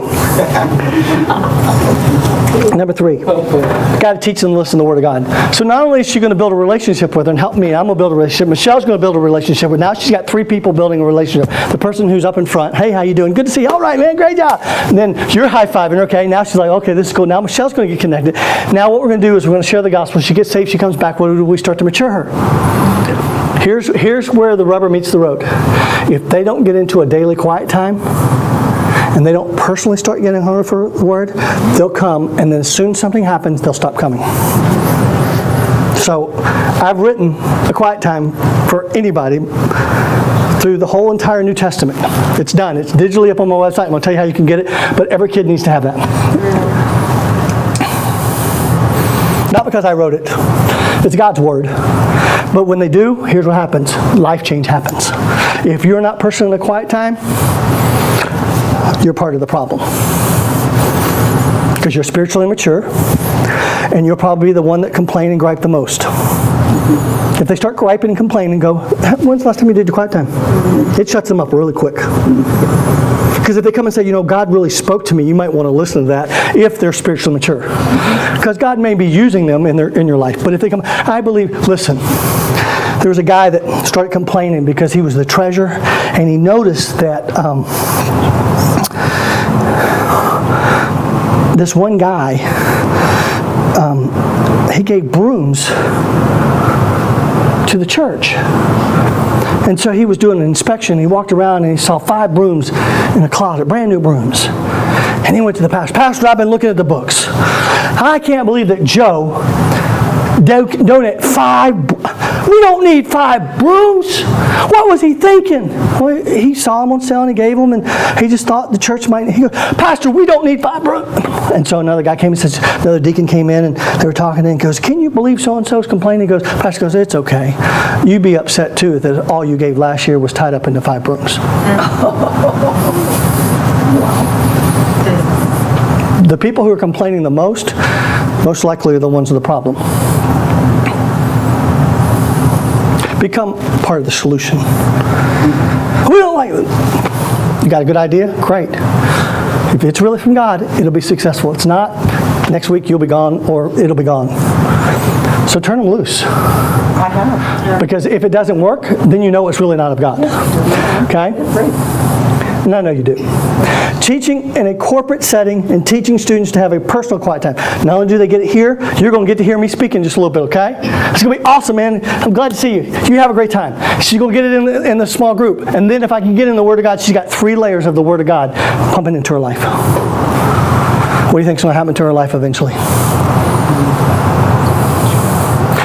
But if she comes and sits and listens and no one connects and whatever happens, the minute that the service is not good or something that happened, something happens at home, whatever, guess what? She'll never be found and we'll never know that she missed. But now she's got 3 layers to know, because next week you better know that she missed. And you better know that she missed. If Taylor misses, you better know that she missed because she's been coming on a regular basis. Where's Taylor been? Oh, you know what? She's in a softball tournament. Okay, good. You know where she is? Yep, good. We got it. Good. I can now go do what I need to do because I've equipped her to make sure Taylor is connected. Does it make sense? Okay. And then the fourth thing is this, leadership development. What am I doing with Taylor? Taylor's now connected to a life group. She's coming. She's on good. I got her in the quiet time. Now I'm teaching her to be a leader.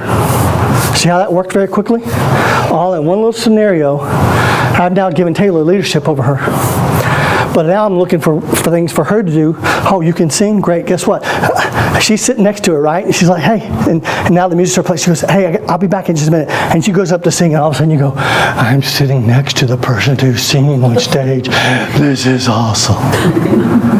Last night I could have stood up and said, hey, Mark. Here you go. Hey, Bill. I could have done that. And he was within 10 feet of me last night. And you know what? I wanted to say something to him, but I'll Facebook him this week.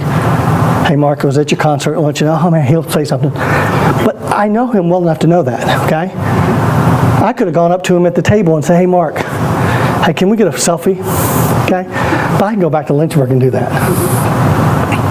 Because I'm friends with his family. But how cool is it now she's with someone that's serving? Does it make sense? May not be singing, may not be that, but whatever it is, she's now in leadership. And so we're teaching her to be the leader. She's also a servant. What's the greatest quality of a leader? You want to be great, Jesus said you got to do what? Serve. Okay, here we go. And the last one is reproduction. Now I want Taylor to go get her friends. So I've taught her what to do when she's here. Now I need you to go get your friends. Do you know 3 people that don't know Jesus? Michelle, you going to camp? It's amazing how during this whole time I'm sitting there thinking, how We'll figure it out. Chattanooga flies one way from here to Tampa. Okay, it's only 7.5 to 8 hour drive the way you drive. Okay, but now he drives too, so you can drive half and he can drive. So Michelle, you going to camp? So here's what I'm doing. I am bugging her until she says what? Yes. She may tell me no. But now I want Taylor to do the same thing with her friends. Bug them until they will what? See, I've now bugged Taylor to get involved in the worship team because she can sing. I need her, you know what? I'm going to do everything I can. And I'm teaching her all along, be a friend of this person, go here. And all of a sudden now, I'm reproducing that quality of aggressiveness and that openness because, see, I'm shy and quiet too. You just wouldn't know it. I've learned to overcome that. Does that make sense? Mm-hmm. So when you put these 5 levels, so guess what? Taylor may only get to the Word of God in my youth ministry, but the goal is to reproduce. And that may not happen until she's an adult.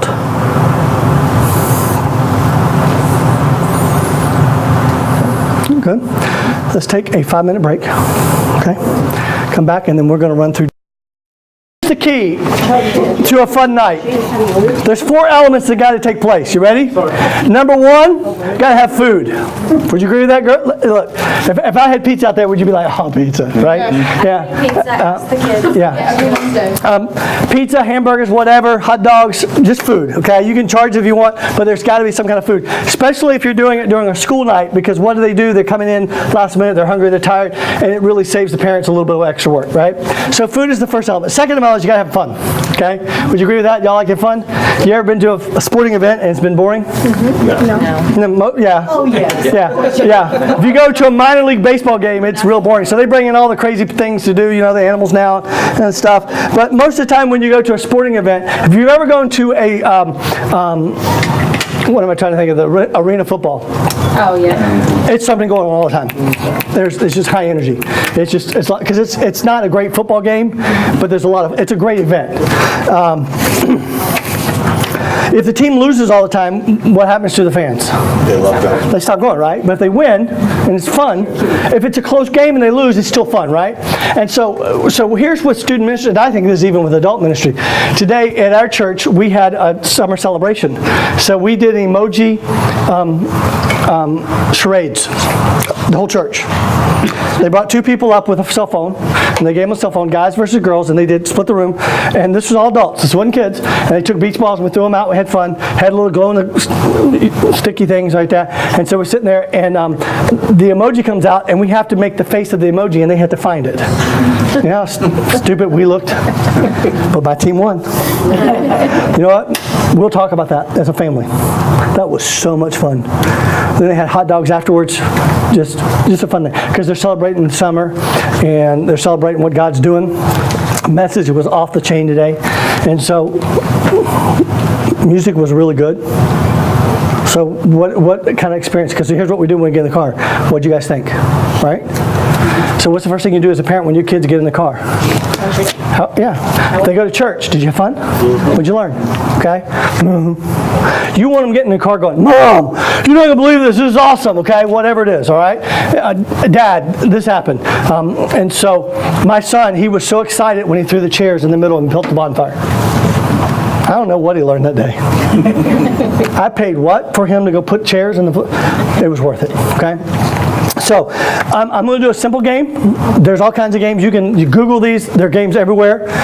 Who's the craziest person in the room up here? Okay. Okay. They're your kids? Okay. All right, so we got balloons here. We're going to do three. I'm going to do a couple games real quick, okay? The first game is this, is that you're going to all get a balloon, and you're going to blow. No hands. And the first one that can pop it, or within 2 minutes, the largest one with the group, and you get to be the judge, okay? Okay? The team with the largest things or the most popped, okay? No. Let the air out. Oh, you're in trouble. Go! And if you have good hot music, that'd be good too. Come on, let's go. You can, come on. You can, there you go. Come on, grab it. You can grab it again. If you need to use your hands to guide it, that's fine, but don't hold it down here. Marty's got a hole in it. Here. I got spit on it, but you can have it. Come on, quickly, go. First one to pop. You got a minute to go.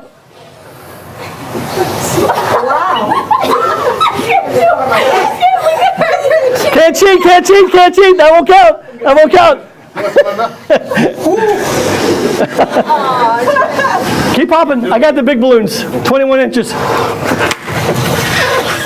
This is where we'd have hot music playing, a lot of fun, okay? Teams, we have team 1, team 2, put them on teams, you're yelling and screaming. Okay, stop. Okay, you get to be the judge. Who's got the biggest one? Come here. All right, how many think? You can hold it so you can do it.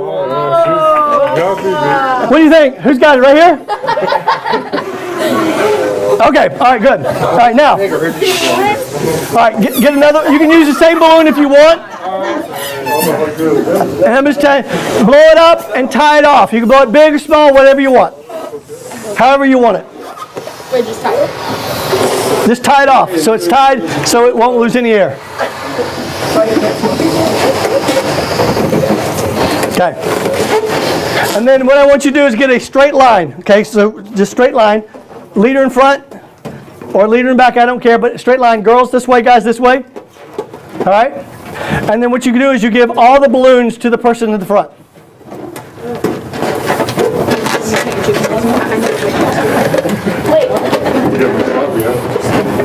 Okay, now this game is over, under.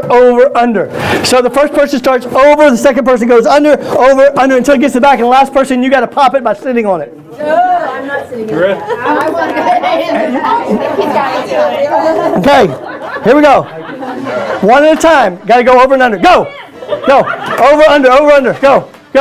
Go. First team to pop them. Big one's coming last. Got to be 6. Big one's coming last.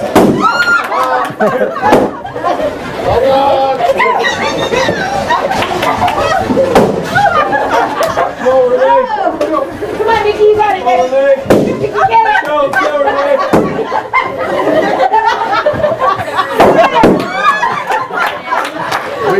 It's just fun watching them. Okay, good. All right. Team leader, pick 2 other people besides yourself. Keith and Tim. 2 other people besides yourself. Susan and Nikki. Everybody else sit down. This is a little bit smaller game. Okay, so you should have 4, right? Oh, I said 2 other. You said 2 other. Oh, 3. That's fine. That's fine. Let's pick one more because I got 4. You're up here. She's fine. Okay. Yeah. Yeah, okay. All right. You need 4 balloons, We got 2. I don't know if these were blown on. and you can blow them up and tie them off again. We got 2 already. We already have 2. The size of these guys compared to them. I just said we way more. Okay, you're going to be the leader. You're going to be the leader. Stand in front. You guys get to be at the end. Okay? You're going to be at the front. What you're going to do is you're going to turn around. Watch this. Come here, Colin.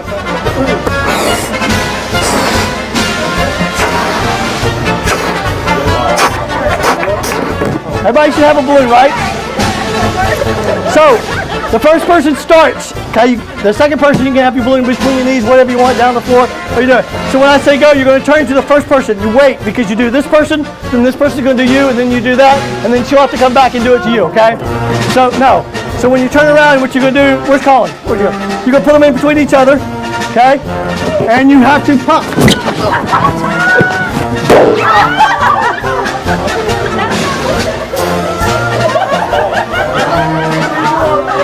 Okay? On your mark. If you're at the beginning, you pop to him, then he pops to him, you pop to him, and then you got to go back because you got the balloon and pop back with him. Okay. Ready? One at a time, and then whoever goes first has to go twice. Go.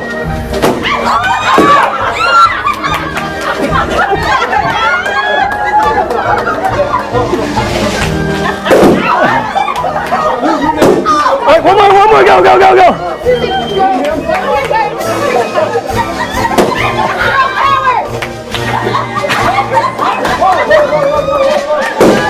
All right, good. all right, good. Have a seat.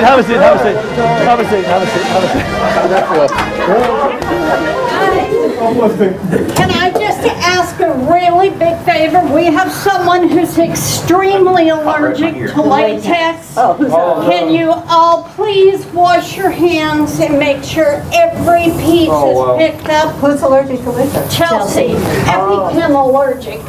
So please wash your hands before you give her hugs or anything after church, because we do not want to make any hospital runs, and don't touch her with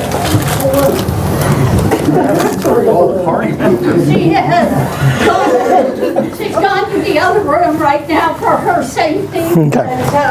And that's good to know too, because like peanuts and things like that, because we did a game one time with peanut butter. I've always done games with peanut butter until we found out the guy was very allergic, didn't tell us, and we were at camp and he almost died. And so, and he goes, but this happens like all the time. And I'm like, dude, no. So we duct taped the EpiPen to his chest. Yeah, and that's good to know. So small group leaders, you'll need to know that, okay, if that happens. Not that you don't want to stay away from it, but you do need to know that happening, okay? So did y'all have fun? Yeah. Did you have fun watching? Yeah. Okay, that's just stupid stuff, okay? It didn't have to, was that biblical at all? Not even. Yeah, it was, because they said they had fun. See, sometimes biblical doesn't always mean reading and studying the Bible. Sometimes it just means fellowshipping. Right? My family, we went on vacation this week. We didn't do a whole lot of spiritual stuff. We may have prayed for the meal, and my son and I slept, and my daughter and my wife, because I can walk out for 20 minutes and get dark, and I don't like to lay out because I don't need to do that because I get dark anyway. So I'll go out for 20 minutes, I'm fine. My son's white, so he gets the sunburn, and so totally opposite of me. And so my wife and my daughter, they like to lay out. Is that biblical? Well, yeah, God built the earth in 6 days, and what did he do on the seventh? He rested, right? And so, so don't always assume fun is not biblical. Okay, it's got to be fun. But did y'all have fun? Yeah, and so that's just an element that we had. Good food. If you had food in that, here's the thing: the rest of the night could, can I say this, could suck, and the kids would walk away going, "It was fun." Did you have fun? Yeah. No. Did you have fun? Yeah. So guess what? Next week, here's what you're going to say. Now, did that last a long time? No, it's just a few moments, right? So you have that. So you got to have someone up here that can kind of orchestrate that. I call them gaming in a pocket, which means that if somebody says you got a game, okay? Simon says, tomorrow we're doing a whole thing, and my job is to do the entertainment because we're doing some serious stuff, so we're going to break it up. So we're doing a whole Survivor theme. I'm literally coming in as Jeff, and we're giving the kids buffs. They're picking it. They don't know which team they're going on. They're going to get picked, and they're going to go on a team, and then we're going to do this incredible, and I haven't even got it set up yet because I'm not there, obstacle course. I'm going to make it up as I go, and then they're going to have to spell out which we had done. Welcome to Summer Staff 2017. It's all in letters, just like summer that, and then we're going to do that. Then the next day we're going to drop your buffs and do different things. And so we're just going to make a really intense week fun. It doesn't have to be complex, okay? Next element of this, I need all the guys over here and all the girls over there, okay? Or let's do this. Guys over here, because most of the guys here, girls over here, okay? And I'm going to let you be the team leader. Michelle, you're going to lead the girls on this one, okay? And here's what I want you to do. Can I have them move the chairs to do this? I want you to be in groups of 4 or 5, no more than 6. And you can move the chairs so you're like a little circle.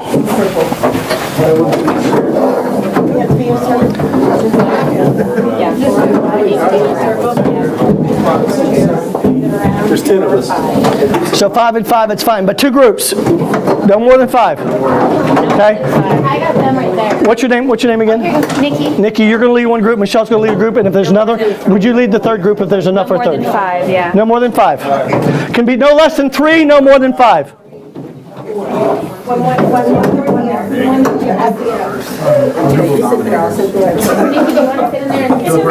He's already talking trash. You know what we're doing. Okay. All right. So here's what I'm going to do. I'm going to show you how to have a small group without you guys knowing, because I'm not going to give you the material yet, because this is what I don't want to happen in a small group is to become a Bible study. This is not a Bible study. This is an outreach. Okay? There's time for Bible studies, but this is not it. This is open-ended question, which means this. There are no right or wrong answers. If there is, in the small group question, I'm going to give you all guys this. I got to do a little bit more editing because there's some things I'm not comfortable with. Michelle knows exactly what we're going to do. There'll be 4 or 5 questions, and there may be 1 or 2 questions that have a scripture to it, and it's to get them to talking about what we are going to talk about or what we just talked about. And this element, the 4 elements I'm giving you can be interchangeable. You can do food at the end, you do at the beginning, you do it in the middle, you can do small group at the beginning. Okay? My leaders hated this. They come in, they think they're going to small group. No, everybody in here. And I would not tell them because I did not want them, because I wanted it to be a free, fun night, because I wanted it never to be predicted. Because with teenagers, one of the things that they don't like is predictability.